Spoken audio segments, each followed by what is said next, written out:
السلام عليكم ورحمة الله وبركاته. إن الحمد لله نحمده ونستعينه ونستغفره ونعوذ بالله من شرور أنفسنا ومن سيئات أعمالنا.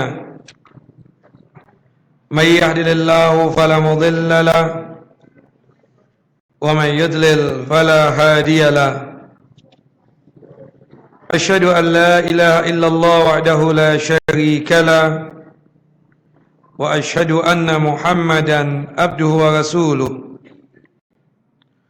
ولقد قال الله تعالى في القرآن العظيم: يا أيها الذين آمنوا اتقوا الله حق تقاته ولا تموتن إلا وأنتم مسلمون. وبعد، رب اشرح لي صدري ويسر لي أمري واحلل عقدة من لساني يفقهوا قولي. سبحانك لا علم لنا إلا ما علمتنا إنك أنت العليم الحكيم. اللهم انفعنا بما علمتنا وعلمنا ما ينفعنا وزدنا علما. Ikhwani wa akhawati fid din, a'azani wa azakum Allah. Bapak dan Ibu yang dimuliakan oleh Allah Jalla wa Ala, melanjutkan membahas kita dan kajian kita, pembacaan kitab Umdatul Ahkam karya Syekh Al-Allama Al-Muhaddis Abdul Ghani bin Abdul Wahid Al-Maqdisi rahimahullah rahmatan wasi'ah, yang dimana kita masuk kepada pembahasan yang berkaitan tentang masalah salatul musafir dan juga salatul marid atau salatnya orang yang sakit. Kalau kita berbicara tentang salatnya musafir, itu berkaitan erat dengan qasrus salat, berkaitan tentang peringkasan atau memendekkan salat yang 4 rakaat menjadi 2 rakaat. Jadi kalau dikatakan salat musafir itu berkaitan dengan qasrus salat, meringkas yang 4 menjadi 2 rakaat, zuhur, asar, dan isya. Karena alasan untuk meringkas salat itu cuma satu alasan, yaitu jika kita musafir. Hal ini sesuai dengan firman Allah Jalla wa Ala di dalam surah An-Nisa, surah yang keempat, ayat 101. Wa idza darabtum fil ardi falaysa 'alaikum junahun an taqsuru minas shalah in khiftum ay yaftinakumul ladzina kafaru. Jika kalian safar, maka boleh buat kalian untuk meringkas salat yang 4 menjadi 2 rakaat jika kalian takut akan fitnahnya orang kafir. Maksudnya, jika kalian berperang, maka tidak mengapa bagi kalian untuk meringkas salat yang 4 menjadi 2 rakaat. Sahabat yang mulia Ya'la bin Umayyah radhiyallahu an pernah bertanya kepada Umar bin Khattab radhiyallahu anhu tentang ayat ini. Ya Umar, in khiftum ayyaftinakumul ladzina kafaru. Tentang ayat di dalam surah An-Nisa, surah yang keempat, ayat 101. Tentang kita yang safar boleh meringkas salat menjadi yang 4 menjadi 2 rakaat jika kita takut terhadap fitnahnya orang kafir. Maksudnya diperangi, dibunuh oleh orang kafir. Faqad amanan nas. Sekarang ini sudah aman. Apakah ayat ini masih berlaku ya Umar? Tidak terjadi peperangan lagi. Faqala Umar. Umar pun menjawab, ajibta mimma ajibtu minhu. Yang engkau takjubkan itu sebagaimana yang aku takjubkan juga. Yang engkau herankan itu pula yang aku herankan tentang ayat ini. Apakah masih berlaku ini ayat atau tidak? Fasa'altu Rasulullah SAW an dzalika. Aku pun bertanya kepada Nabi SAW, ya Rasulullah, ini sekarang sudah aman. Apakah ketika kita safar keluar kota atau keluar negeri masih dibolehkan untuk meringkas yang solat yang 4 rakaat menjadi 2 rakaat? Waqala sallallahu alaihi wasallam, Rasulullah sallallahu alaihi wasallam pun menjawab, sadaqatun tasaddaqallahu biha alaikum faqbilu sadaqatahu. Ya, boleh meringkas salat yang 4 menjadi 2 rakaat ketika kalian safar, meskipun sudah tidak berperang lagi. Kenapa? Allahu Jalla wa Ala memberikan sedekah buat kalian. Maka terimalah sedekahnya Allahu Jalla wa Ala. Artinya ketika kita safar tersebut meringkas solat yang 4 menjadi 2 rakaat tersebut, tidak lain ini adalah sedekah yang datangnya dari Allahu Jalla wa Ala. Maka berhubung Allahu Jalla wa Ala bersedekah kepada kalian, maka tolong terimalah sedekahnya Allahu Jalla wa Ala. Dalam hadis yang lain disebutkan, hadiyatun qad ahdallahu biha alaikum faqbilu hadiyatahu. Itu mengqasar salat yang 4 menjadi 2 bagi musafir. Allahu Jalla wa Ala telah memberikan satu hadiah buat mereka. Jadi mengqasar salat buat musafir itu apa? Hadiahnya Allah, sedekahnya Allah. Maka berhubung Allahu Jalla wa Ala memberikan hadiah buat kalian, maka terimalah hadiahnya Allahu Jalla wa Ala. Nah, dari ayat ini dan juga athar dan hadis Nabi SAW tadi menunjukkan bahwasannya jika kita safar, maka boleh untuk meringkas salat yang 4 menjadi 2 rakaat. Dan itu dikuatkan lagi di dalam hadis Abdullah ibnu Abbas radhiyallahu anhuma.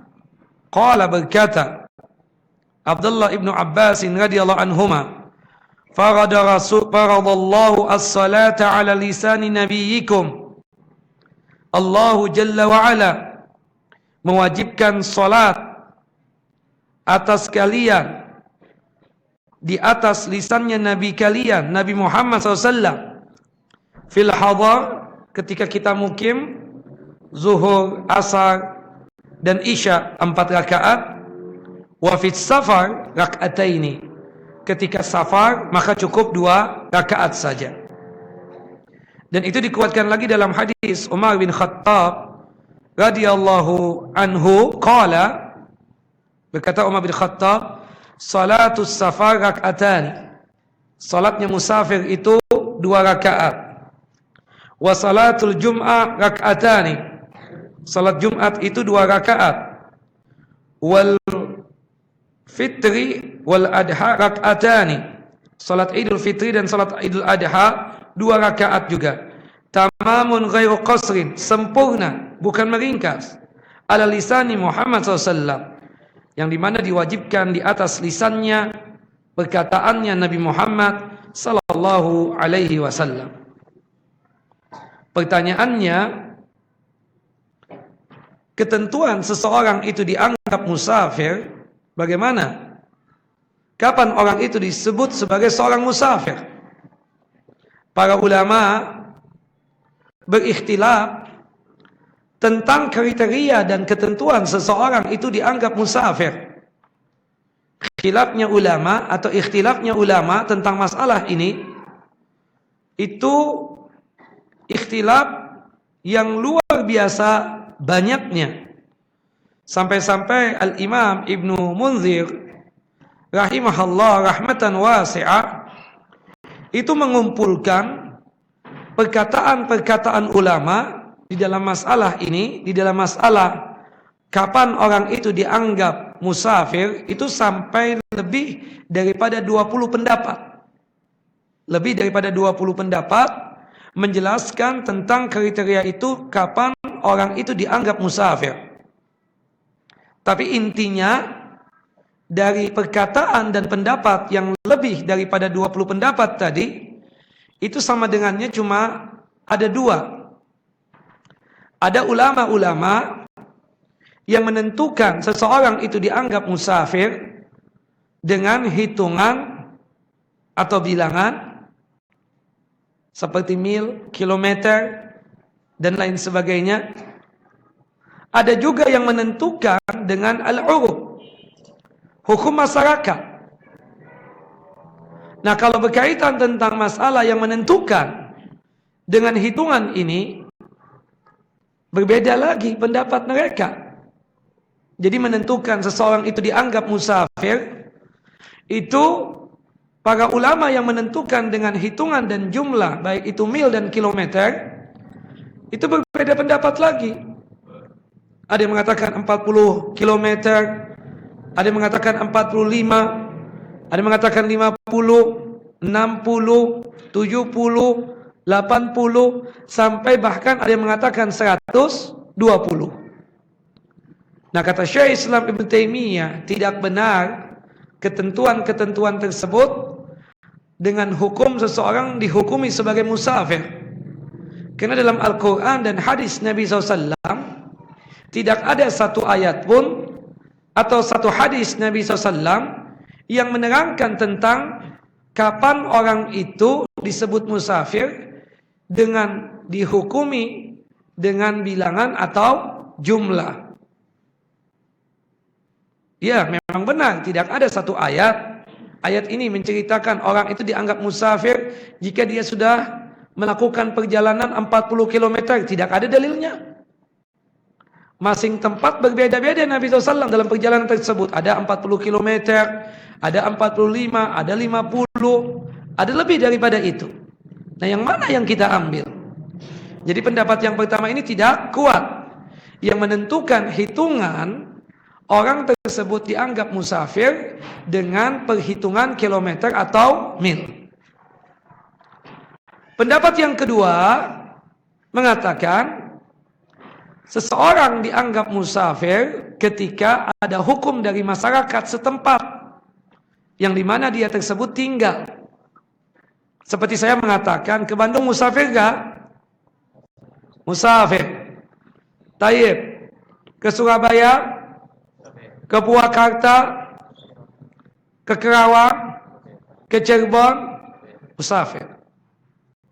Ke Mangga Dua, Mangga Besar, Kampung Melayu. Oke. Nah, itu yang disebut dengan apa? Hukum masyarakat. Ya. Dari sini ke Mangga Dua, hujan lebat, macet total, 3 jam baru sampai. Tetapi dari sini ke Bandung cuma 2 jam. Yang mana yang musafir? Ke Bandung, benar. Jelas ya? Nah, itulah hukum yang dihukumi dengan sebutan al-uruf atau al-adah, sesuatu yang menjadi hukumnya masyarakat. Taib. Ya.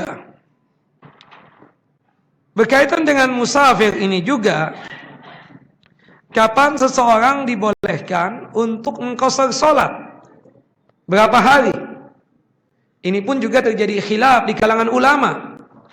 Ada yang mengatakan 3 hari, ada yang mengatakan 4 hari, ada yang mengatakan 6 hari, bahkan Al-Imam Abu Hanifah mengatakan 10 hari. Tapi sayangnya juga tidak ada dalil khusus yang menerangkan tentang masalah itu semua. Itu cuma apa? Ijtihad yang dilakukan oleh para ulama. Ya, para ulama al-mujtahidun. Nah, kata Syekh Islam Taimiyah, Pendapat yang paling rajih, pendapat yang paling pantas adalah selama orang tersebut bermukim di suatu tempat yang dia kedudukannya itu adalah safar, musafir, tidak ada niatan dia tersebut untuk bermukim di tempat tersebut, enggak ada niatan untuk berdomisili di tempat tersebut, maka berarti dia tersebut dihukumi apa? Musafir, meskipun 1 bulan ataupun 2 bulan. Nah, gugur automatically seseorang yang safar tapi hitungannya lama. Tidak hanya sekedar beberapa hari, tidak hanya sekedar beberapa minggu, tapi tahunan. Seperti seseorang yang sekolah di Madinah 4 tahun. Dia dalam 1 tahun tersebut pulang 1 kali. Tapi ketika di Madinah tersebut sekolah yang begitu lama 4 tahun paling cepat, paling selesai, ya. Itu musafir apa mukim dia? Mukim. Gugur kesafarannya tersebut dikarenakan dia sekolah begitu lama. Tapi jika sekiranya dia tersebut disekolahkan oleh bosnya 1 minggu di Singapura, musafir tidak? Musafir. Taib. Jadi kalau misalnya sekolahnya itu hitungannya lama, berarti jatuh kesafarannya dia disebutnya apa? Mukim. Tapi kalau misalnya sesehari, 3 hari sampai 1 minggu, ya, itu disebutnya apa dia? Musafir. Taib. Termasuk juga dia tidak ada niatan untuk menjadi orang yang mukim di tempat yang dia tuju. Tapi dia kawin di tempat yang dia tuju. Punya pos 1 di sini, punya pos 2 di sana, punya pos 3 di ujung sana, punya pos 4 di sebelah sana. Yang dimana kalau dia keluar dari Jakarta disebutnya apa? Musafir. Nah, kebetulan pos-pos ini adanya di luar Jakarta semua. Ya. Musafir tidak? Tidak musafir. Kenapa? Karena dia punya beban dan punya kewajiban untuk datang ke pos-pos tersebut. Ya. Untuk datang apa? Ke pos-pos tersebut. Suka tidak suka, mau tidak mau, dia tersebut harus menjamak apa? Maaf, dia harus apa? Mengitmamkan salat. Tidak boleh untuk mengqashar salat. Dia harus mengitmamkan salat, ya, yang 4, ya 4 rakaat. Tidak boleh mengqashar salat dan tidak boleh untuk apa? Menjamak salat. Jelas Bapak Ibu?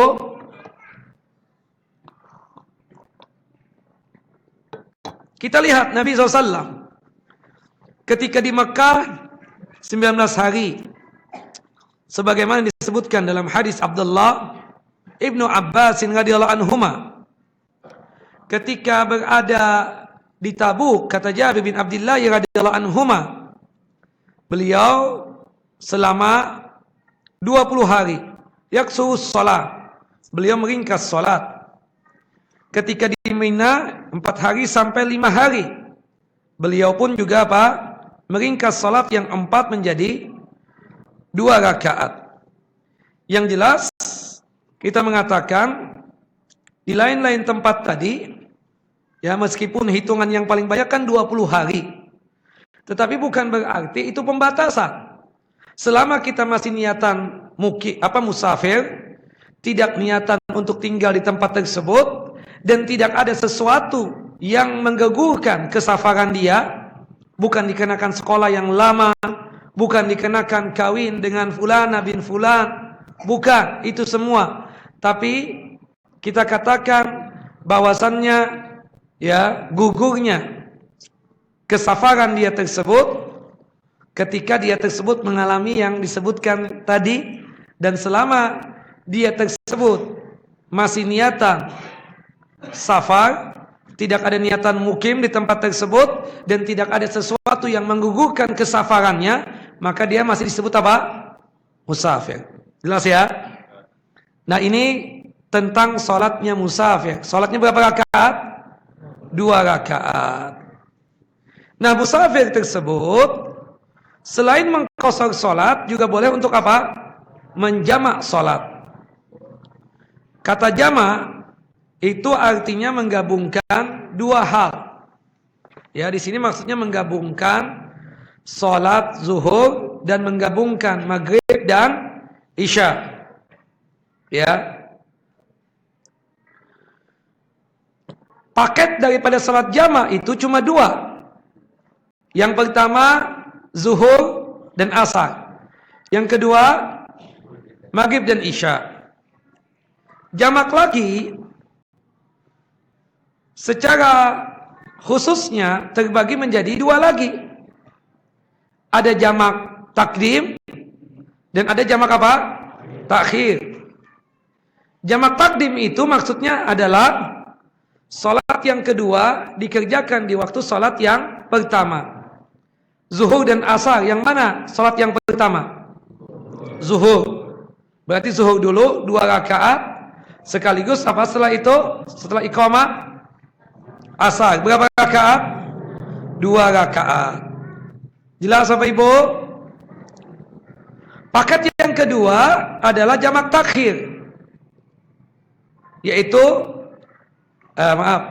paket yang kedua tersebut, paket yang pertama tadi zuhur dan asar, paket yang keduanya adalah maghrib dan isya. Maghrib dan isya. Ya. Nah, kemudian salat ini secara umumnya atau secara khususnya jamak ini terbagi menjadi dua lagi. Ada jamak takdim dan yang kedua ada jamak takhir. Jamak takdim itu salat yang kedua dikerjakan di waktu salat yang pertama. Taib. Zuhur salat yang keberapa? Yang pertama. Asar kedua. Berarti kalau misalnya salat asar ditarik dikerjakan di waktu zuhur, ya. Salat zuhur dulu baru salat asar. Namanya jamak apa? Jamak takdim. Jika sekiranya jamak takhir itu salat yang pertama diundur pengerjaannya di waktu salat yang kedua. Zuhur salat yang pertama, yang kedua pertama. Asar salat zuhur diundur pelaksanaannya di waktu asar. Zuhur dulu apa asar dulu? Zuhur dulu baru asar. Disebutnya jamak apa? Takhir. Jelas ikhwan? Maghrib dikerjakan di waktu isya. Jamak takdim apa jamak takhir? Takhir. Salat isya dimajukan pengerjaannya di waktu maghrib. Jamak takdim. Taib. Nah, kalau sekiranya ada orang nih terlambat salat asarnya, macet total, gak bisa keluar dari tol, keluar di tol, ketemu masjid, sudah maghrib, padahal dia tersebut belum salat asar. Taib. Kan sebagaimana yang kita bahas, seseorang yang belum salat asar boleh berjamaah dengan imam salat maghrib. Taib, dia ikut dengan imam salat asarnya dia bersama imam yang salat maghrib. Setelah imam salam 3 rakaat, si kita yang belum salat asar ini tinggal menambah 1 rakaat lagi. Habis itu dia tersebut mengerjakan salat maghrib 3 rakaat. Ini namanya jamak apa qadha? Qadha, jelas ya. Jadi sekali lagi, jamak itu paketnya cuma 2 secara umumnya. Yang pertama zuhur dan asar. Yang keduanya apa? Maghrib dan isya. Taib. Nah, salah satu alasan boleh menjamak dikarenakan kita tersebut apa? Musafir. Sebagaimana yang disebutkan di dalam hadis yang sahih, hadis dari Muaz, ya, radhiyallahu an, anna Nabiyya sallallahu alaihi wasallam kana fi ghazwati Tabuk idza irtahala qabla an tazigu syamsu akhara dhuhra hatta yajma'aha ila al-'asr yusallihima jami'an. Adalah Nabi sallallahu alaihi wasallam pada saat itu di peperangan Tabuk. Pada saat itu apa? di peperangan Tabuk. Beliau sallallahu alaihi wasallam, ya, jika beliau keluar dari daerah beliau sebelum tergelincirnya matahari. Tergelincirnya matahari itu apa? Simbol bahwasannya waktu salat zuhur telah tiba. Jika berangkatnya itu sebelum zuhur, Nabi SAW itu mengakhirkan salat zuhur untuk dijamak dan dikerjakan di waktu asar. Antum musafir, kapan Pak berangkatnya? Sebelum zuhur Ustaz. Tayyib, antum kemana nih? Ke Bandung. Masya Allah. Nah, antum nanti boleh mengakhirkan sholat zuhurnya dikerjakan di waktu asar, ya. Namanya jamak apa tadi? Takhir. Tetapi kalau seandainya wa in irtahala ba'da zayghi syamsi, apabila beliau keluar safarnya itu setelah tergelincirnya matahari, ya, setelah zuhur maksudnya, maka beliau salat zuhur, ya, itu apa? Maaf, 4 rakaat dulu di tempat beliau, baru nanti salat asarnya diringkas di waktu asar 2 rakaat. Ya. Jelas? Jelas ikhwan? Jika berangkatnya ini, ya, sebelum zuhur, apa? Sebelum zuhur, maka salat zuhurnya diakhirkan, dikerjakan di mana? Di asar. Tapi kalau sekiranya beliau dari Madinah misalnya, kita boleh untuk menjamak dan meringkas salat, salah satunya dikenakan safar. Kita belum safar nih, masih ada di masjid kita di waktu zuhur ini. Berarti kita salat zuhurnya di mana? Di masjid kita ini. 4 apa 2? 4. Keluar dari daerah kita ini setelah salat zuhur. Nanti salat asarnya di tempat kita tuju berapa rakaat? 2 rakaat. Jelas ya? Baik. Kemudian alasan menjamak salat yang pertama tersebut dikarenakan dia apa? Musafir. Yang kedua, alasan seseorang menjamak salat dikarenakan apa? Sakit yang membuat dia tersebut tidak bisa salat sebagaimana mestinya. Sakit yang dimana dia tersebut salatnya tidak sebagaimana mestinya, mungkin karena tidak mampu. Sebagaimana yang disebutkan oleh Nabi sallallahu alaihi wasallam, yang disebutkan oleh Nabi sallallahu alaihi wasallam dari hadis Abdullah ibnu Abbas radhiyallahu anhuma, qala, berkata Abdullah ibnu Abbas radhiyallahu anhuma, Shalla Rasulullah sallallahu alaihi wasallam adh-dhuhr wal 'ashr jami'an bil Madinah ghairu khaufin wala safarin.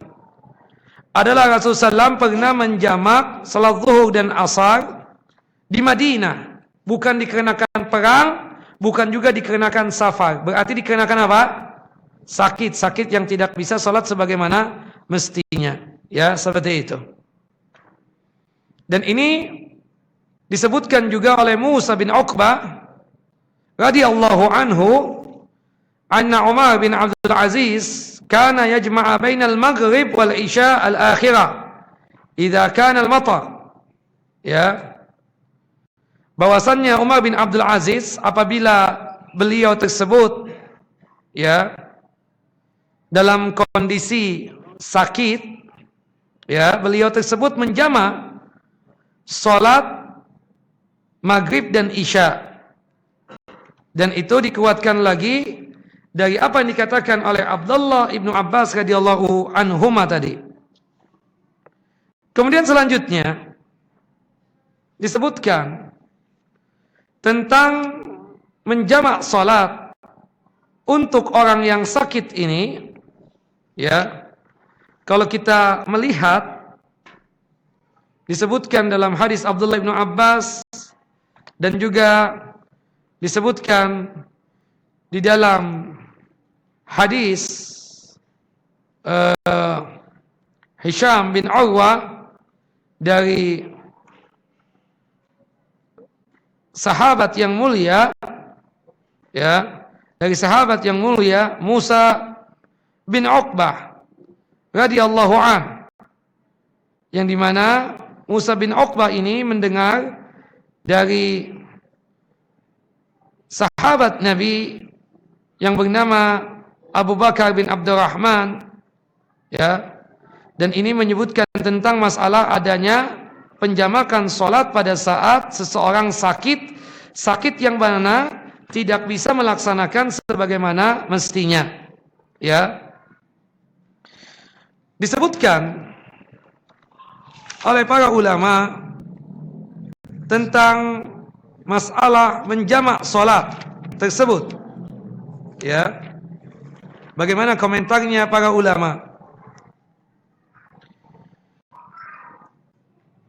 Disebutkan dalam hadis yang dikeluarkan oleh Imam Muslim dari jalannya Abu Zubair an Sa'id bin Jubair an Abdullah bin Abbas radhiyallahu anhuma annahu qala, bahwasannya Abdullah bin Abbas berkata, shalla Rasulullah SAW adh-dhuhra wal 'asr jami'an wal maghrib wal isya jami'an fi ghairi khaufin wala safarin. Adalah Rasulullah SAW pernah melaksanakan salat zuhur dan asar secara jamak dan maghrib dan isya secara jamak tanpa ada perasaan takut dan bukan dikarenakan safar. Maksudnya bukan karena takut ini diserang oleh musuh, ya. Maka oleh sebab itu kita katakan poinnya, kata para ulama di sini adalah karena beliau sakit boleh untuk menjamak dan mengqashar salat. Baik. Itu berkaitan dengan alasan yang kedua, dikarenakan apa?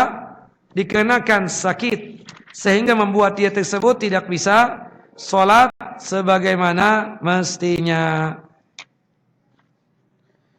Tapi selanjutnya, alasan yang ketiga, boleh untuk menjamak dan mengqashar sholat dikarenakan al-haja al-aridah, kebutuhan yang sangat mendesak.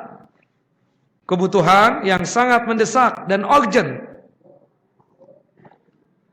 Seperti misalnya, saya seorang tabib, seorang dokter, habis zuhur mau mengoperasi seseorang. Habis zuhur apa? Mau mengoperasi seseorang.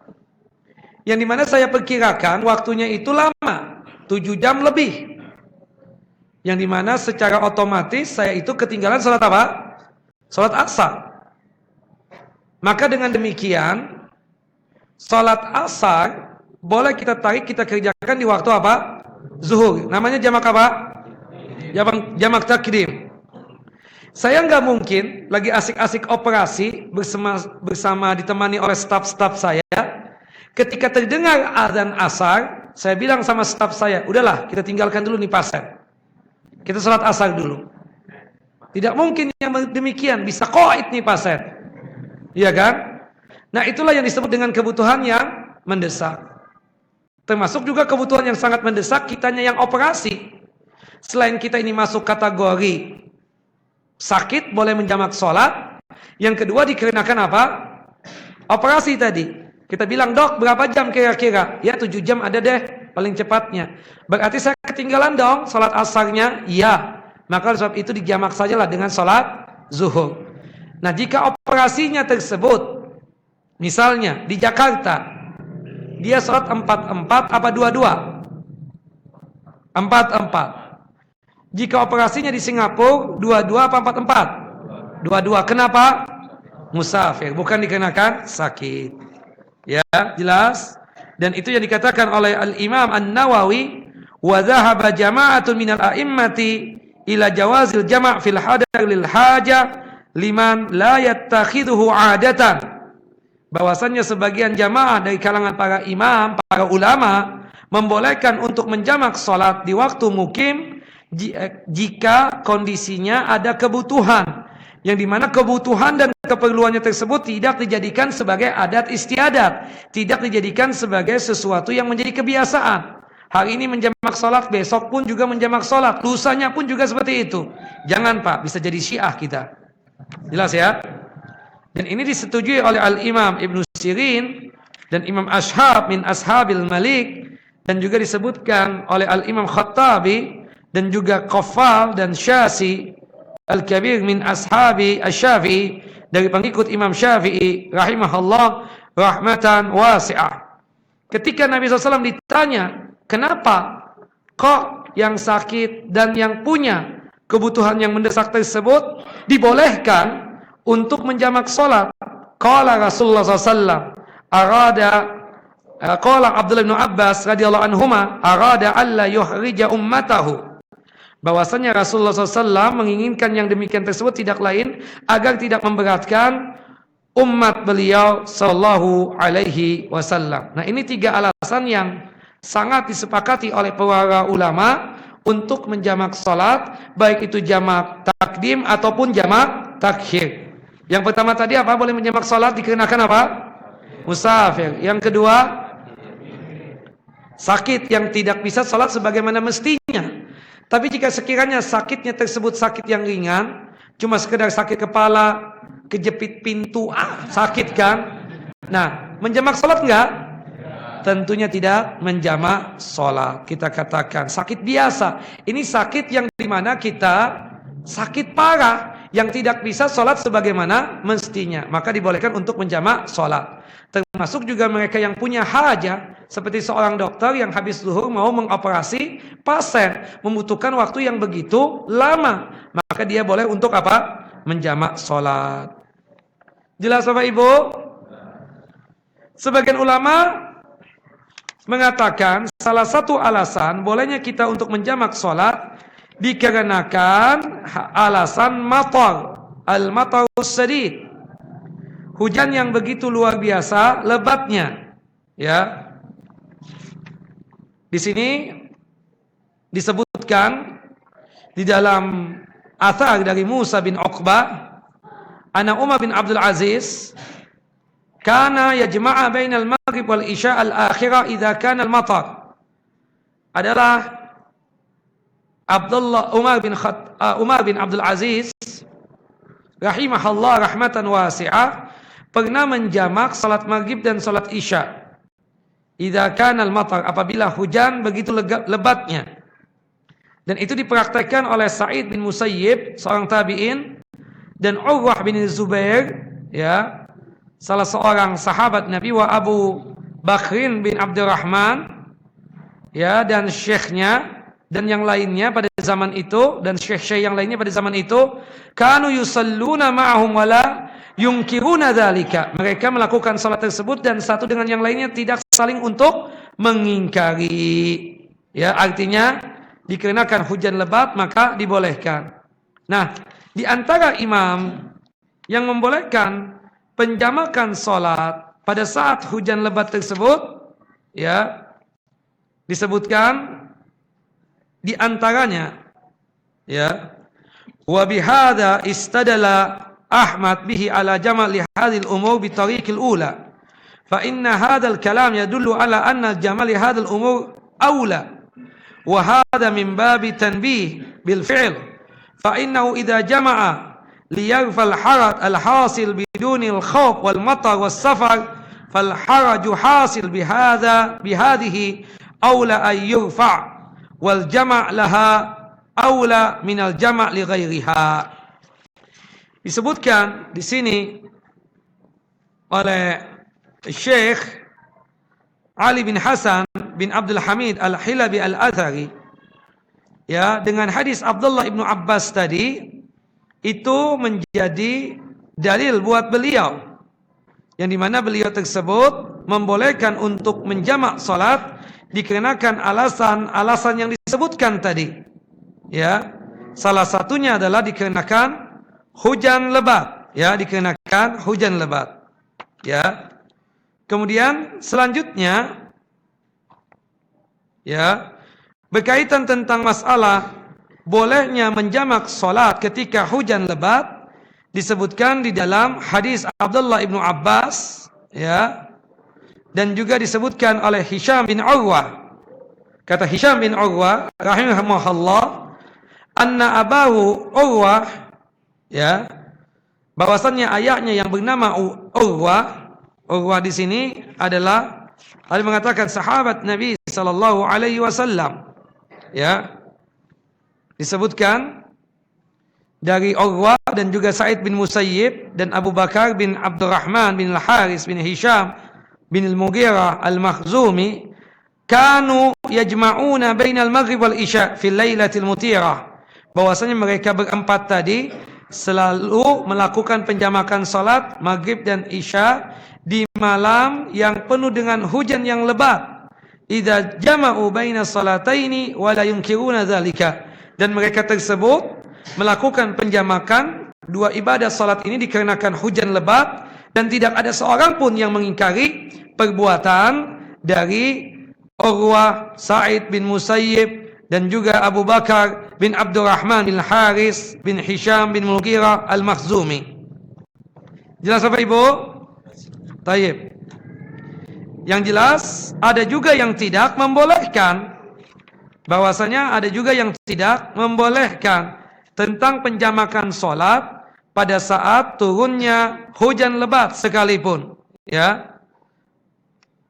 Disebutkan oleh para ulama yang tidak membolehkan, ya, di antara yang tidak membolehkan adalah, ya, Al-Imam Abu Hanifah. Imam Abu Hanifah, ya, tidak membolehkan. Asyaddu man'an, tidak boleh untuk menjamak salat dikarenakan adanya turun hujan lebat, kata beliau, ya. Sedangkan Imam Malik rahimahullah dan juga Imam Ahmad mengatakan yazuzu zalika fil maghrib wal isya, dibolehkan menjamak salat dikarenakan turun hujan lebat jika itu salat maghrib dan isya. Wala yajuzu fi dzuhur wal asar, tapi tidak dibolehkan pada saat hujan lebat di zuhur dan di asar, tidak dibolehkan. Jelas ikhwan?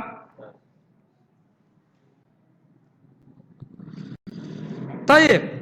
Kemudian selanjutnya, ya, qad ikhtalafa an-nasu fi jawazil jama' baina salataini lil mamturi fil hadar. Kata Al-Imam Al-Khattabi dalam kitab Ma'alimus Sunnah, para ulama berikhtilaf tentang bolehnya menjamak salat, ya, pada saat hujan lebat, ya, di daerahnya, di daerah dia mukim.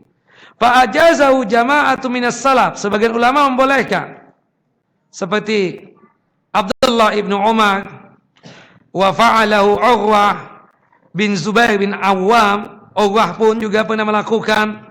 Kemudian tabi'in Ibnu Musayyib rahimahullah pernah melakukan, Umar bin Abdul Aziz pernah melakukan, Abu Bakar bin Abdurrahman juga pernah melakukan, ya, untuk apa? Berkaitan tentang masalah penjamakan salat pada saat turunnya hujan yang lebat tadi, termasuk Abu Salamah dan juga para ulama dan fuqaha Madinah. Dan itu dikuatkan lagi dengan perkataan Imam Malik, Syafi'i dan Ahmad. Al-Imam Ibnu Katsir rahimahullah dalam kitab Masailu al-Fiqhiyah halaman 92 sampai 93 mengatakan, menjelaskan, wa qala Syafi'i bi jawazil jama' baina adh-dhuhr wal 'ashr wal maghrib wal isya bi udhril matar fil jama'ah. Imam Syafi'i membolehkan penjamakan salat zuhur dan asar, maghrib dan isya dikarenakan alasan hujan jika dia tersebut masih berada bersama jamaah. Misalnya zuhur, hujan lebat tadi, masih berada di masjid, maka imam boleh untuk menyuruhkan, kata Imam Syafi'i, untuk menjamak salat zuhur dengan asar secara takdim.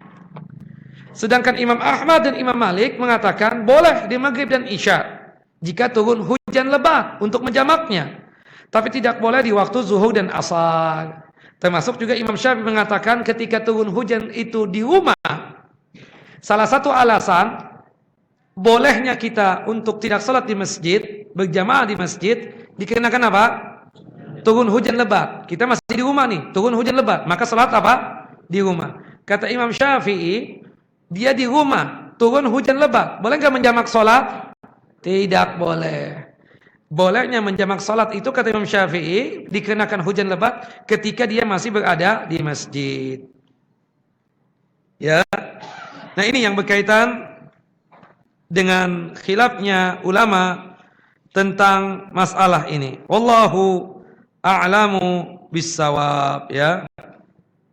Kalau saya pribadi lebih condong ya memilah dan memilihlah, jangan menjadi kebiasaan.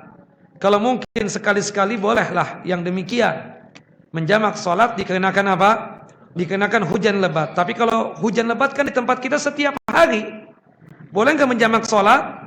Tidak boleh. Dan saya lebih condong kepada apa yang dikatakan oleh Al-Hafidz Al-Iraqi, innal jam'a rukhsatun. Jamak itu kan rukhsah. Jamak itu apa? Rukhsah. Maka oleh sebab itu ya namanya rukhsah itu keringanan, ya sekali-sekali saja, tidak terus menerus. Ya, wallahu a'lamu bissawab.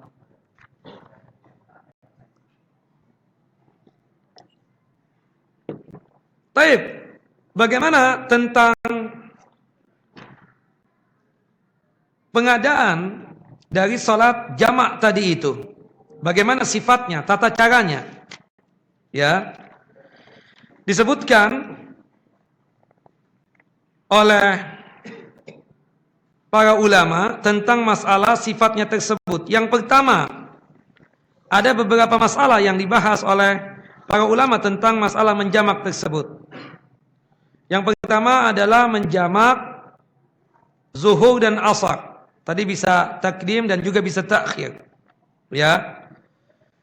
Para ulama sepakat tentang bolehnya menjamak zuhur dan asar, baik itu jamak takdim ataupun jamak takhir. Ya. Baik itu baik itu jamak takdim ataupun jamak takhir. Kemudian caranya. Ya. Yang pertama kita katakan azannya satu kali. Azannya apa? Satu kali. Azannya satu kali. Ya, iqamahnya dua kali. Apa kita katakan? Iqamahnya dua kali. Iqamah yang pertama itu untuk salat yang pertama, misalnya zuhur dan asar ya. Iqamah yang pertama itu untuk salat zuhur. Selesai dari salat zuhur, iqamah lagi untuk melaksanakan salat apa? Salat asar, ya, untuk mengadakan salat asar. Seperti itu. Termasuk juga jamak maghrib dan isya. Azannya satu kali, ya, iqamahnya berapa kali? Dua kali. Adapun yang berkaitan dengan jamak takdim, ya, salat yang kedua ditarik, dikerjakan di waktu salat yang pertama. Dalilnya ketika Rasulullah SAW berada di Arafah pada saat wukuf. Di situ Rasulullah menyuruh dan memerintahkan Bilal untuk adzan. Satu kali adzan, kemudian langsung disuruh untuk apa? Iqamah. Disuruh untuk apa? Iqamah. Untuk melakukan salat zuhur. Berapa rakaat pada waktu itu? 2 rakaat. Berhubung apa? Berhubung safar kan? Orang kalau haji atau umrah safar. Kemudian adapun jamak takhir, dalilnya adalah ketika Rasulullah menggabungkan maghrib dan isya. Salat maghrib diundur pelaksanaannya di waktu isya dengan melakukan iqamah azannya satu kali dan iqamahnya adalah 2 kali. Iqamah yang pertama untuk salat maghrib, iqamah yang kedua untuk salat isya. Seperti itu. Nah, itu berkaitan dengan masalah azannya. Ya, disunahkan juga masih kita melakukan apa? Azan, ya. Walhasil kita katakan berkaitan tentang masalah qasar itu hukumnya adalah sunnah. Ketika kita safar disunahkan untuk meringkas salat yang 4 menjadi 2 rakaat. Sedangkan untuk menjamaknya hukumnya mubah. Kita musafir ini, kita musafir.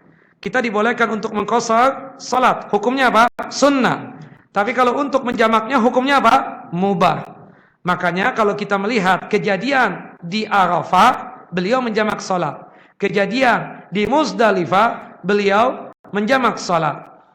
Kemudian ketika dilihat di Mina, beliau cuma mengqashar salat tanpa menjamak salat. Salat zuhur 2 rakaat di waktu zuhur. Salat asar 2 rakaat di waktu asar. Maghrib 3 rakaat di waktu maghrib.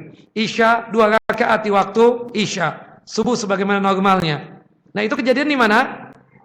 Di Mina. Makanya para ulama mengatakan ketika Rasulullah 19 hari di Mekah itu cuma mengqashar salat.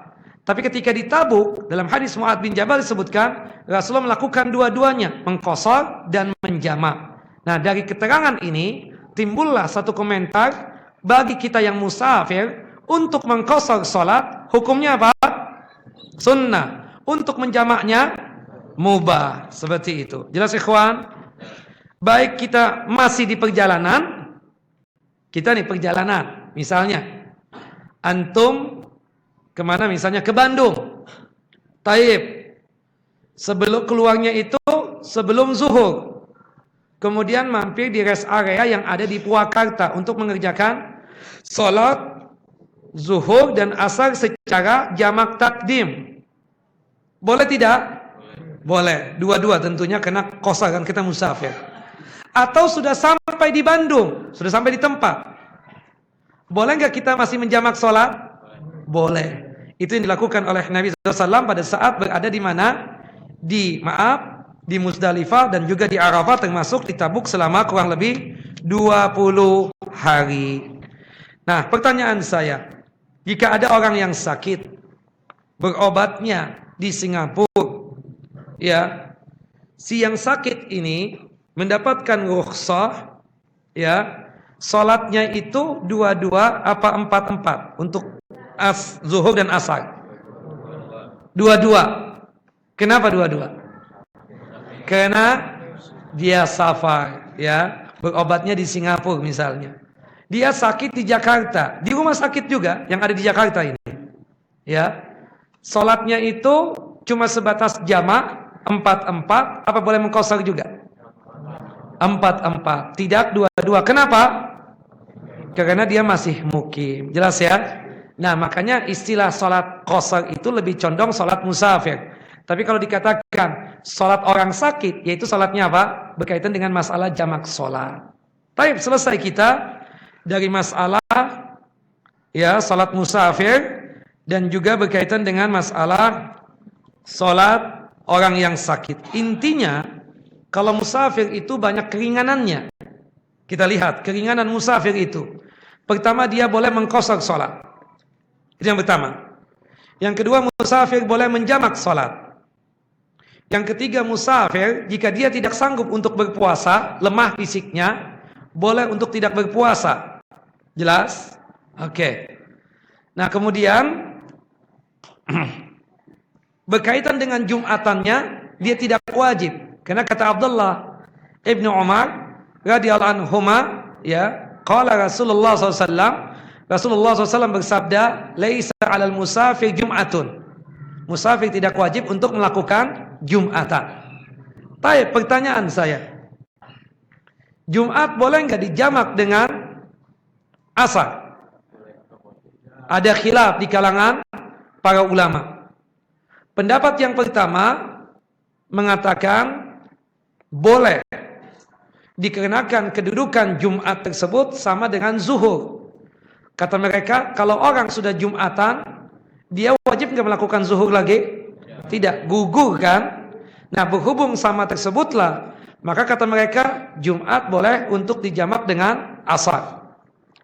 Pendapat yang kedua mengatakan bahwasannya apa? Tidak boleh. Karena Jumat dan zuhur itu berbeda. Yang wajib Jumatan siapa? Laki-laki.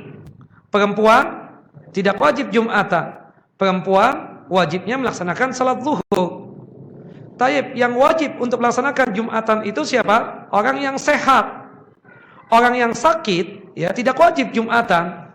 Ketika dia sakit, wajibnya cuma sholat apa? Zuhur. Yang wajib Jumatan tersebut adalah orang yang mukim. Ya, sedangkan musafir itu tidak wajib untuk apa? Jumatan. Wajibnya cuma sholat apa? Zuhur. Tapi kita katakan di sini dengan perbedaan seperti ini kita lihat lagi. Kalau sekiranya kita mengambil pendapat sebagian ulama pada saat turun hujan lebat, boleh nggak menjamak sholat? Sebagian ulama membolehkan, ya kan? Sebagian yang lain tidak membolehkan. Ala kulli hal, kalau di tempat kita ini jangan sampai menjadi kebiasaan. Setiap kali turun hujan, ayo jamak. Setiap kali turun hujan, jamak lagi. Enggak. Kita katakan jangan sampai menjadi kebiasaan. Kalau sekali-sekali tidak mengapa yang demikian. Ya. Nah, hadis Anas bin Malik, waktu itu Rasulullah ya melakukan Jumatan, sedang khutbah Jumat. Datang seorang Arab Badu, ya, Arab gunung datang. Mengatakan, "Ya Rasulullah, sekarang ini panas yang luar biasa, penceklik, tidak ada air. Hewan-hewan pada mati ya Rasulullah, kita susah hidupnya. Tolong dong berdoa kepada Allah Jalla wa'ala agar turun hujan di daerah kita di Madinah ini." Kemudian Rasulullah mengangkat tangan, istisqa itu, minta hujan. Setelah berdoa, selesai berdoa langsung, subhanallah, hari gelap, sinar matahari hilang. Kemudian ketika Rasulullah salat Jumat itu, turun hujan begitu derasnya dan kencangnya. Habis selesai Jumatan, Rasulullah tidak mengatakan, ayo kita jamak saja dengan asar. Oke? Nah itu kan Jumatan, subhanallah. Rasulullah tidak menyuruh mereka untuk mengapa? Menjamak dengan salat asar. Padahal salah satu rukhsah, jika kita mengambil pendapat sebagian ulama, bahwasannya salah satu alasan boleh menjamak salat dikarenakan apa? Turun hujan. Tapi itu tidak dilakukan oleh Nabi. Dan kata Anas bin Malik, hujannya itu kurang lebih 1 minggu. Ya, 1 minggu. Subhanallah, lebat yang sangat luar biasa. Sampai ketemu Jumat yang akan datang. Subhanallah. Di sini bedanya Jumat dengan salat zuhur. Ya, kalau salat zuhur kita laki-laki wajib berjamaah di masjid. Tapi kalau turun hujan lebat, maaf ya, boleh nggak kita meninggalkan jamaah di masjid? Kita salat di rumah? Boleh. Tapi tidak dengan Jumatan. Rasulullah dan para sahabat pada saat turun hujan lebat tersebut masih mengadakan apa? Jumatan. Padahal kondisinya tidak seperti masjid kita ini. Ya, masjidnya subhanallah tanpa atap pada waktu itu. Nah, Arab Badu ini datang lagi. Arab gunung ini datang lagi, ya Rasulullah. Ya, subhanallah, di daerah kami turun hujan begitu lebatnya sehingga banjir, jembatan pada hancur, ke hewan-hewan pada larut dan mati ya Rasulullah. Tolong dong ya Allah, minta kepada Allah agar ya dihentikan hujan ini. Rasulullah tersenyum dalam khutbah Jumatnya itu. Begitu mudahnya orang itu untuk bosan. Subhanallah. Jangan jadi bosan. Pembosan ini, mobil misalnya, nggak enak nih, baru 1 bulan, pingin ganti lagi. Motor juga begitu. Yang saya khawatirkan kepada antum ya, wahai laki-laki ini, bosan kepada istri. Itu yang saya khawatir betul. Manusia begitu sifatnya. Begitupun juga istri mungkin bosan juga sama antum, sama aja. Kan seperti itu. Nah Rasulullah melihat, ya Allah, sambil tersenyum Rasulullah, begitu mudahnya orang itu bosan. Tadi baru minta, Jumat yang lalu baru minta apa? Hujan lebat. Sekarang ketika dikasih hujan lebat malah minta dihentikan. Subhanallah.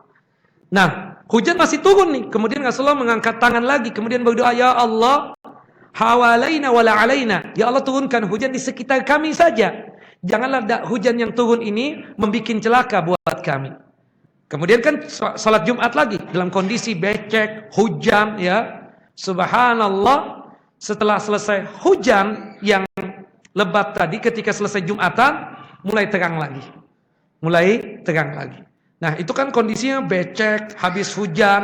Tidak pernah Rasulullah memerintahkan, ayo kita jamak aja salatnya dengan asar. Nah, di sini menunjukkan bahwasannya Jumatan tidak bisa dijamak dengan apa? Dengan asar. Walhasil kita melihat kondisikanlah. Awal mula sih janganlah sudah. Kalau kita misalnya musafir, ya jangan mengadakan Jumatan dengan asar, menjamak ya. Artinya kalau kita ingin ikut Jumatan, konsekuensinya nanti salat asar di waktu asar saja, 2 rakaat. Walhasil kalau ingin misalnya menjamak juga berarti antum lebih bagusnya salat apa? Zuhur. Sehingga bisa dijamak dengan asar. Seperti Seperti itu kira-kira yang berkaitan dengan apa yang kita bahas, berkaitan dengan qasar salat dan jamak salat, yang berkaitan dengan salat musafir dan salatnya orang yang sakit. Baik. Ini pertanyaan yang bulan lalu nih.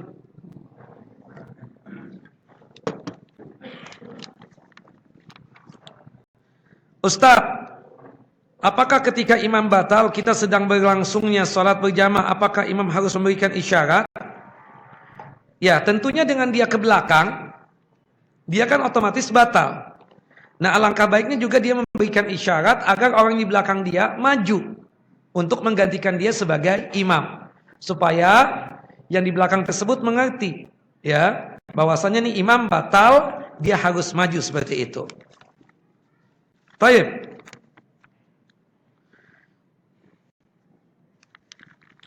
Kunut subuh disyariatkan atau tidak? Kita katakan tidak ada syariatnya. Kita lihat di dalam hadis Nabi sallallahu alaihi wasallam berkaitan tentang masalah kunut subuh ini, ya. Hadis dari Abu Malik Al-Ashja'i radhiyallahu anhu, Sa'ad bin Tariq radhiyallahu anhu, qala, berkata, qultu li abi, aku bertanya kepada ayahku yang bernama Tariq Al-Ashja'i, ya abati, wahai ayahku, innaka qad salaita khalfa Rasulillah sallallahu wa Abu Bakar wa Umar wa Utsman wa Ali hauna bil Kufah. Ya Rasulullah, antum kan, ya wahai ayahku, antum kan pernah menjadi makmum di belakangnya Rasulullah, pernah juga menjadi makmum di belakangnya Abu Bakar As-Siddiq, pernah juga menjadi makmumnya Umar bin Khattab, pernah juga menjadi makmumnya Utsman bin Affan dan Ali bin Abi Thalib selama di Kufah ini kurang lebih 5 tahun. Pertanyaan anak Anda, fakanu yaqnutuna fil fajr, apakah mereka melakukan kunut di waktu subuh? Faqala, kemudian ayahnya yang bernama Tariq menjawab, ai bunayya muhdas, ini perbuatan bid'ah. Artinya sesuatu yang tidak ada. Kunut itu adanya di mana? Di salat witir dan kunut nawazil. Kunut nawazil. Baik, kalau kita menjadi makmum, ikut mengangkat tangan atau tidak? Begini Pak, yang pertama kewajiban Bapak itu mencari masjid, ya, yang dimana salat subuhnya tidak melakukan kunut subuh. Itu kewajiban Bapak. Kalau tidak ada masjid, kalau sekali-sekali misalnya datang ke tempat mertua, paling seminggu sekali nginap di situ, nah Bapak mengangkat tangan boleh. Tapi kalau misalnya di setiap hari di masjid, ya, yang ada di kampung Bapak melakukan kunut setiap hari nih, jangan. Lebih bagus lepas kedua tangan, seperti itu. Allahu a'lam. Jelas ya?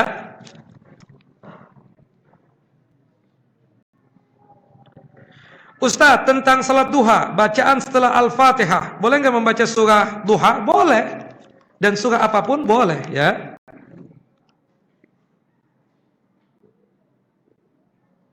Ustaz, saya punya tempat tinggal di 3 kota yang berbeda, dan saya sering mengunjungi 3 tempat tersebut. Bagaimana hukum salat jamaknya?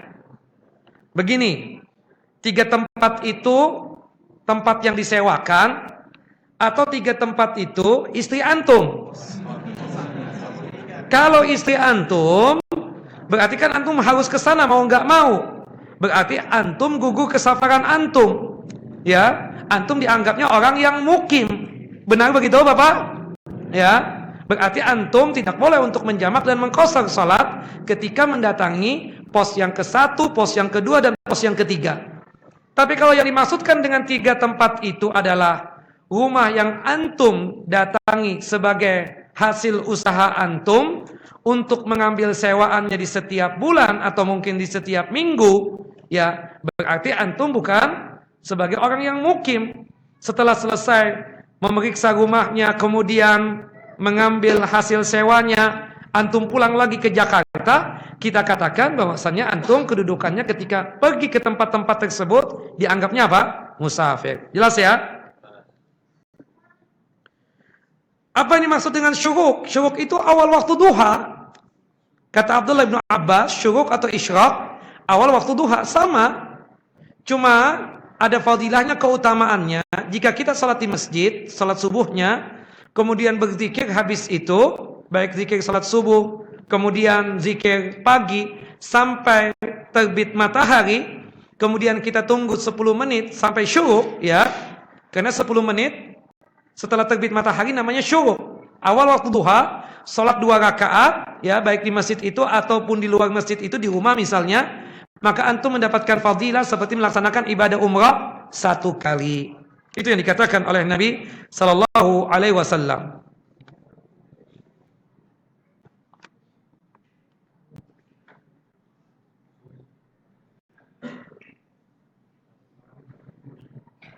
Ustadz, melamakan sujud bagaimana hukumnya? Kalau antum posisinya sholat sendirian, boleh untuk melamakan sujud antum untuk berdoa di dalam sujud tersebut. Tapi kalau kondisinya antum imam, antum lihat kondisinya makmum. Makanya sebagaimana yang saya jelaskan, ketika kita menjadi imam, kita dalam kondisi yang standar sebagaimana yang dilakukan oleh Rasul. Ya, artinya salat subuh misalnya, membaca ayatnya saja hitungan 30 sampai 60 ayat. Untuk yang sedang zuhur dan isya, hitungan ayatnya 15 sampai 30 ayat. Kemudian untuk yang paling pendek asar dan maghrib, hitungan ayatnya 7 sampai 15 ayat. Dan ketika sujudnya kita katakan, kita lihat Rasulullah membaca 3 kali, Subhan rabbil a'la, Subhan rabbil a'la, Subhan rabbil a'la. Kenapa? Karena ketika antum sujud tersebut, ketika antum menjadi imam tersebut, ada makmumnya antum orang tua yang tidak sanggup berlama-lama untuk berdiri, untuk sujud, ada orang yang sakit, ya. Maka oleh sebab itu lihatlah kondisi makmum. Tapi kalau antum salat sendirian, antum mau membaca 1 rakaatnya 1 juz boleh. Atau misalnya sujudnya 2 jam, monggo silakan, salat sendirian. Fal yutawil masya. Kalau salat sendirian seperti itu.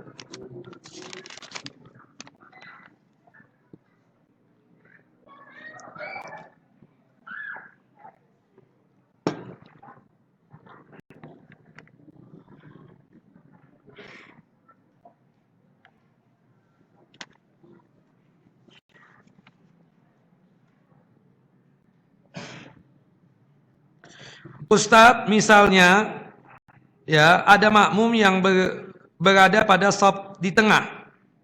Semisalnya shaf kelima dari total 10 shaf. Kemudian makmum tersebut batal. Kemana makmum tersebut harus lewat? Ya lewati. Misalnya kita nih kan 10 shaf. Kemudian teman kita ada yang batal nih. Keluar pintu di mana? Imam ke sana, imam ke situ kan? Melewati para makmum yang sedang salat, boleh enggak? Boleh. Karena apa? Sutrahnya makmum diwakili oleh siapa? Oleh imam. Yang kita tidak boleh melewati orang yang sholat itu imam dan orang yang sholat sendirian. Makanya imam dan orang yang sholat sendirian wajib untuk membuat apa? Sutra. Apakah wanita wajib sholat berjamaah di masjid? Tidak, ibu. Ibu, para wanita, sholat wajibnya dan sholat sunnahnya afdalnya di mana? Di rumah. Tapi bukan berarti ibu salah.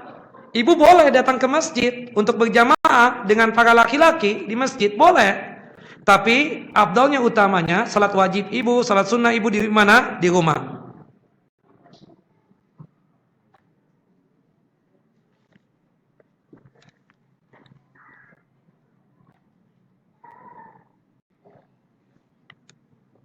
Kunut subuh, udah.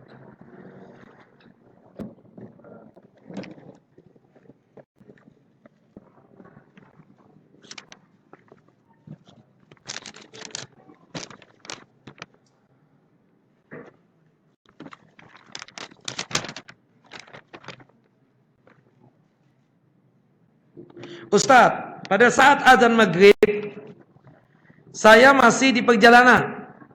Ketika saya sampai tempat tujuan, kampus saya, langsung ke musola untuk sholat maghrib. Sementara ketika baru selesai salam, sudah terdengar isya. Bagaimana hukumnya? Sah sholat maghrib antum.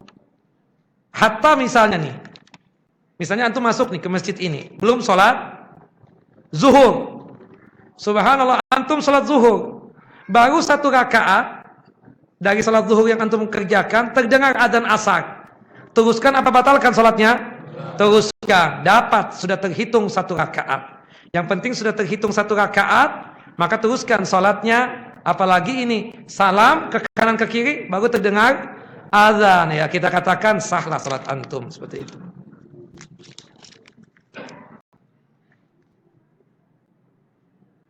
Ustadz, gimana kondisi macet parah ini? Kita kadang tertinggal salatnya di jamak, kita katakan namanya apa?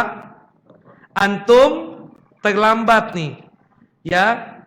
Maghrib belum dikerjakan, atau misalnya zuhur macet total, nggak bisa keluar, sampai di masjid itu sudah asar. Tayyib, tetap salat zuhur nggak? Tetap salat zuhur dulu, baru setelah itu asar. Namanya jamak apa qadha? Qadha, karena antum di Jakarta ya akhi. Kalau antum safar namanya apa? Jamak, seperti itu.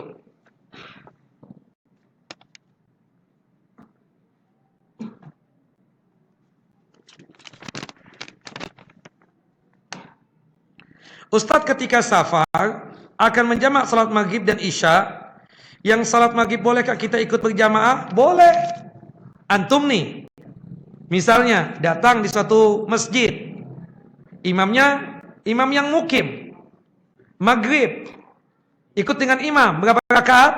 3 rakaat. Setelah selesai, antum iqamah untuk mengerjakan salat apa? Isya. Berapa rakaat? 2 rakaat. Taib, antum masuk salat zuhur, ikut dengan imam yang mukim, 4 rakaat apa 2 rakaat? 4 rakaat. Kenapa? Ikut dengan imam dikembalikan kepada hadis yang umum, innama ju'ilal imamu liyu'tama bihi. Dijadikan imam tersebut untuk diikuti. Salah satunya apa? Jumlah rakaatnya. Nah, kita musafir punya hak untuk meringkas salat yang 4 menjadi 2 rakaat. Tapi berhubung kita musafir ini ikut dengan imam yang mukim, salatnya berapa rakaat? 4 rakaat. Habis salat zuhur, antum iqamah, baik bersama teman-teman yang musafir juga ataupun sendirian. Salat asarnya kita tarik dikerjakan di waktu zuhur, 2 rakaat atau 4 rakaat? 2 rakaat. Karena kita apa? Musafir. Jamak, qasar, takdim.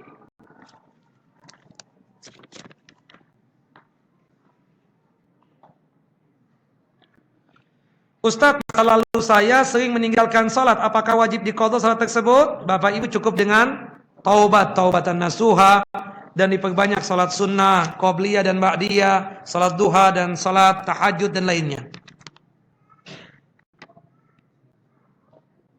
Ustadz, kalau kita umrah atau haji, kita disebut musafir enggak? Musafir.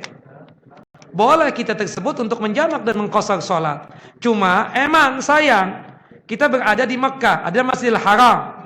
Kemudian di Madinah ada Masjid Nabawi. Maka berhubung kita dengar azan, alangkah baiknya apa?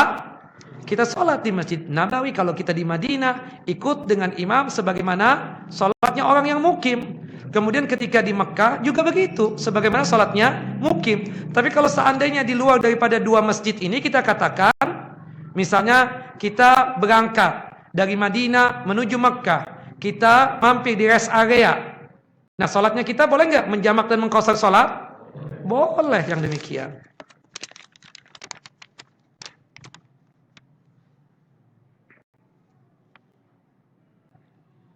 Ustadz, apakah boleh mengqasar sholat asar, maghrib dan isya? Nah, ini kan kalau sudah asar, maghrib dan isya namanya apa?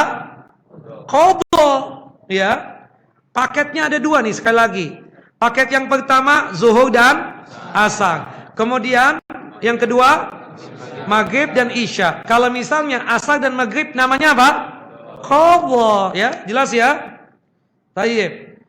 Nah, pada waktu karena diwakilkan salat isyanya tidak keburu, jadi digabungkan sekaligus. Enggak ada yang demikian.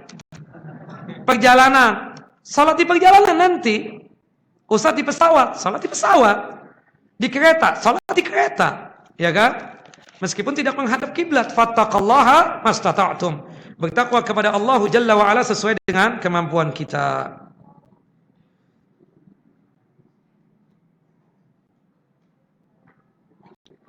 Ustadz, apakah wajib salat pada waktu kita safar? Jumat maksudnya. Apakah wajib salat Jumat pada saat kita safar? Sekali lagi, yang wajib untuk mengadakan Jumatan siapa?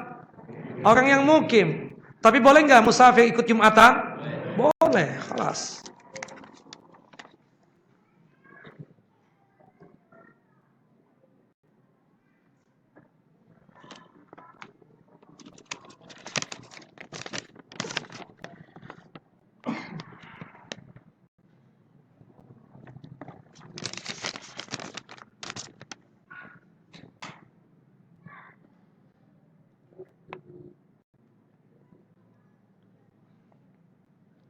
Dari Tangerang ke Bekasi musafir enggak?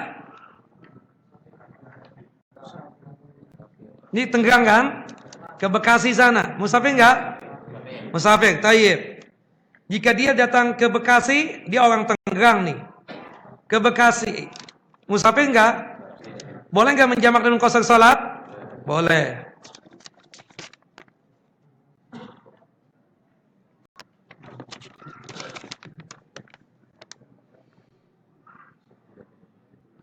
Ustaz, dalam keadaan musafir, kita salat zuhur jamaah dengan imam yang mukim di masjid. Bolehkah pada tasyahud awal kita mengqasar salat kita? Enggak boleh. Misalnya, antum musafir kan, punya hak yang 4 menjadi 2 rakaat. Antum pikir, anak kan musafir, tasyahud yang pertama, anak salam sendirian deh. Enggak boleh. Antum harus apa? Ikut dengan imam yang mukim 4 rakaat. Nanti habis selesai salat zuhurnya baru salat asarnya berapa rakaat? 2 rakaat, ikhwan. Sudah mudah, pingin yang mudah lagi. Kelewatan antum ini.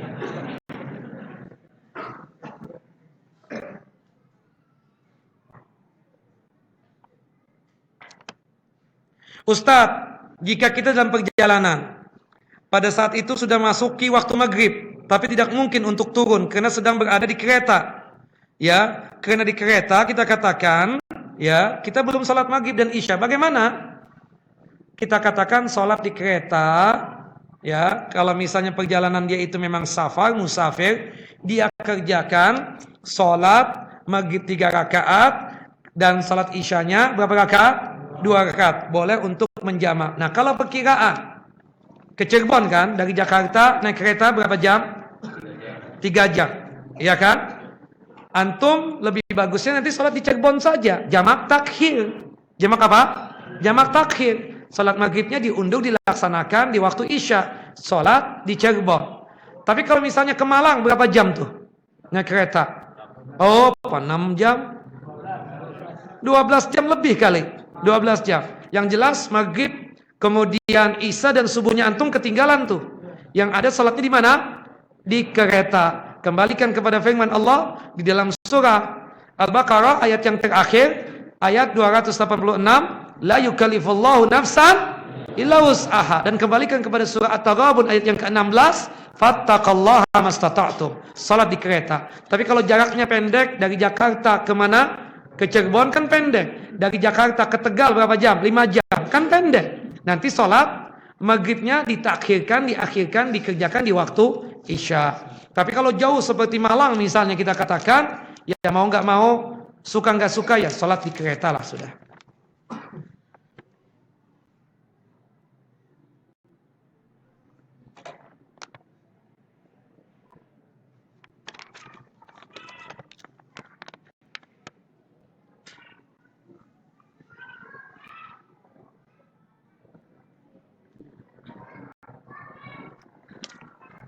Masalah perjodohan nanti ya kita bahas. Sama yang curhat-curhat saya nggak bacain deh.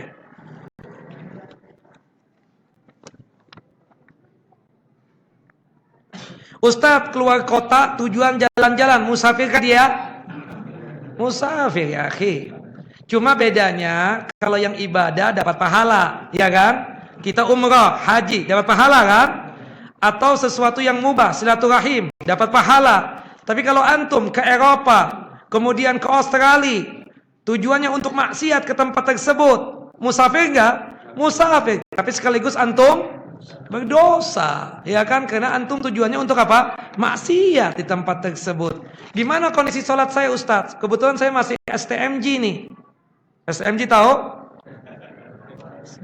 ST, susu, telur, jahe, apa lagi? Apa? Madu. Itu kan kata antum, kata saya beda. STMJ itu sholat terus maksiat jalan. Ini tujuan ke Eropa mau maksiat, tapi takut juga, pingin masih sholat, ya kan? STMJ itu orang seperti itu, ya dosa lah. Tapi kalau untuk musafirnya musafir kita katakan. Tapi tentunya apa? Ya itu tadilah. Jangan sampailah seperti itu.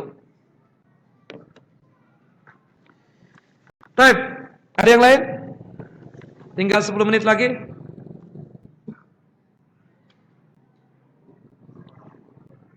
Ustadz, pada saat kita melakukan perjalanan jauh untuk menjenguk orang tua, apakah kita termasuk musafir? Lihat dulu orang tuanya tinggal di mana. Kalau misalnya tinggal di Durensawit, orang tuanya tinggal ya apa namanya nih? Di Cengkareng, musafir enggak? Enggak kan? Kalau orang tuanya tinggal di Jogja, dia tinggal di Jakarta, pada saat dia tersebut ke Jogja, musafir enggak? Musafir. Jadi lihat ya, jangan kondisinya itu betul-betul dilihat keadaannya. Wallahu a'lamu bissawab.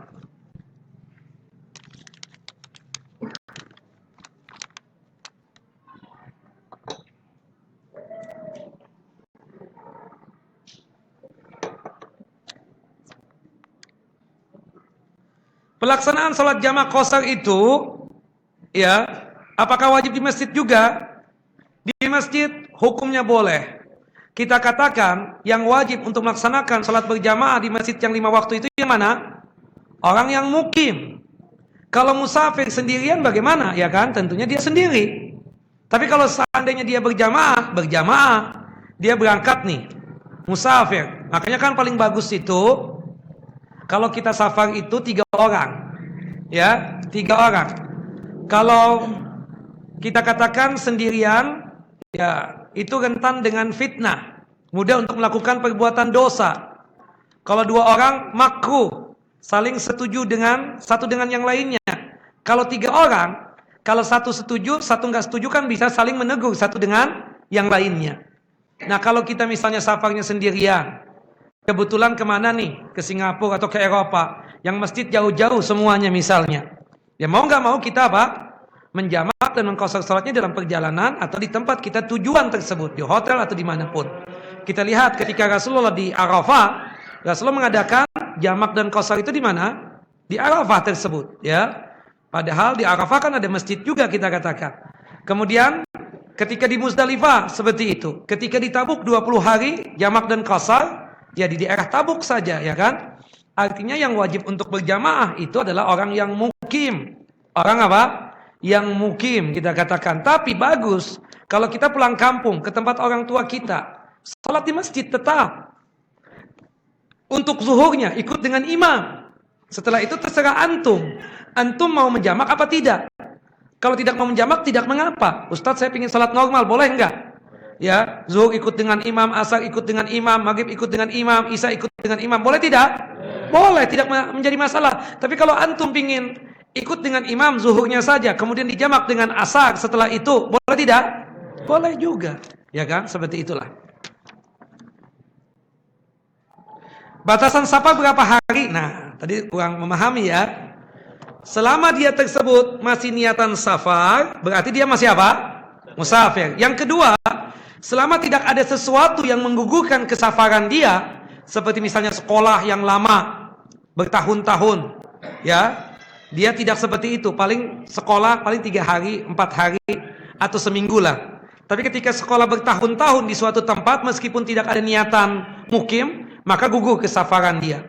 Atau termasuk orang yang tadi memiliki pos 2, 3, 4 tadi itu, kita katakan gugur kesafaran dia.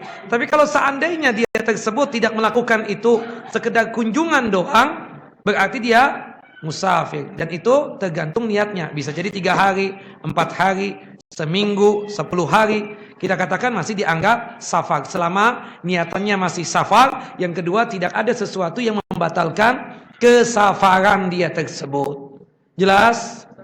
Ya.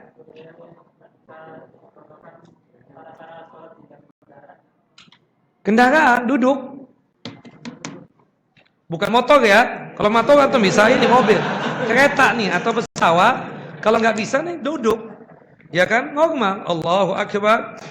Kemudian ketika ruku agak diturunkan kepala antum sedikit. Ketika mau sujud agak diturunkan lagi lebih rendah daripada ruku tadi. Ya kan, seperti itu. Tahiyat biasa. Ya kan antum duduk di pesawat kan? Begini. Nggak mungkin antum duduk yang berlipat, yang iftiros atau tawaruk, nggak mungkin. Ya kan, seperti itu. Jelas ya? Posisi tangan tetap bergerak. Tetap bergerak. Tetap di atas dada atau di atas pusar. Allahu Akbar. Allahu Akbar. Sami Allah liman hamidah dan seterusnya. Allahu a'lam. Ya, antum where have you been? Kemana tadi? Saya sampai ngantuk-ngantuk. Allahu Akbar. Tidur tadi.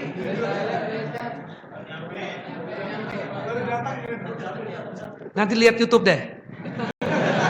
Ulangi lagi, malas lagi saya nih. Allahu Akbar. Ya, ada yang lain? 5 menit lagi. Ya. Kenapa?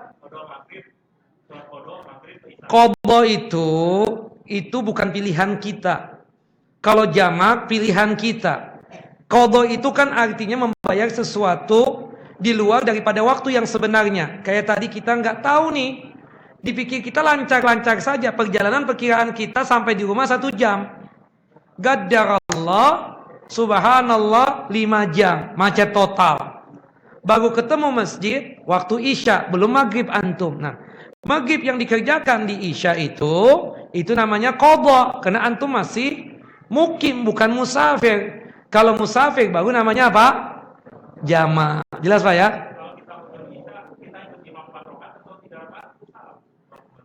Begini, kalau antum masuknya di rakaat imam yang kedua nggak ada masalah. Antum kan maghrib nih.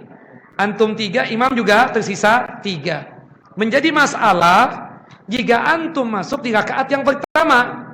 Imam 4 rakaat, antum 3 rakaat. Apa yang antum kerjakan? Ketika sudah 3 rakaat, imam naik, antum jangan naik. Pilih salah satu di antara 2 pilihan ini. Yang pertama, tasyahud, salawat Nabi, doa sebelum salam, salam sendirian. Karena antum nggak mungkin ikut dengan imam 4 rakaat. Karena niatan antum apa? Maghrib. Atau cara yang kedua, antum dalam duduk tawarru, tasyahud yang terakhir duduknya, ya, antum tunggu imam. Imam sudah duduk, tasyahud yang terakhir baru antum baca tasyahud, salawat Nabi, doa sebelum salam. Imam salam, baru antum salam. Nah, itu kalau seandainya di masjid kita Al-Ikhlas. Tapi kalau di masjid orang bisa disembelih antum begitu. Karena banyak yang nggak paham masalah yang demikian. Akhirnya ditungguin, ditonjokin dan lain sebagainya. Antum tunggu aja sudah. Ustadz, saya belum ada wudhu. Tapi antum berwudhu dulu deh. Lama-lamain dulu di kamar mandi. Sudah ketahuan rakaat yang kedua imam, baru antum masuk. Iya, tapi ilmunya seperti itu ya akhi. Wallahu a'lam. Baik, cukup ya? Sudah jam 3 ini ya Allah ya akhi. 2 jam cukup deh. Kalau 3 jam nanti membosankan kita, ha? Cukup. Wassallallahu ala nabiyina Muhammad wa ala ali Muhammad kama sallaita ala Ibrahim wa ala ali Ibrahim innaka Hamidun Majid. Wa barik ala Muhammad wa ala ali Muhammad kama barakta ala Ibrahim wa ala ali Ibrahim innaka Hamidun Majid. Subhanakallahumma bihamdika asyhadu an la ilaha illa anta astaghfiruka wa atubu ilaik. Maaf lahir batin. Wassalamualaikum warahmatullahi wabarakatuh.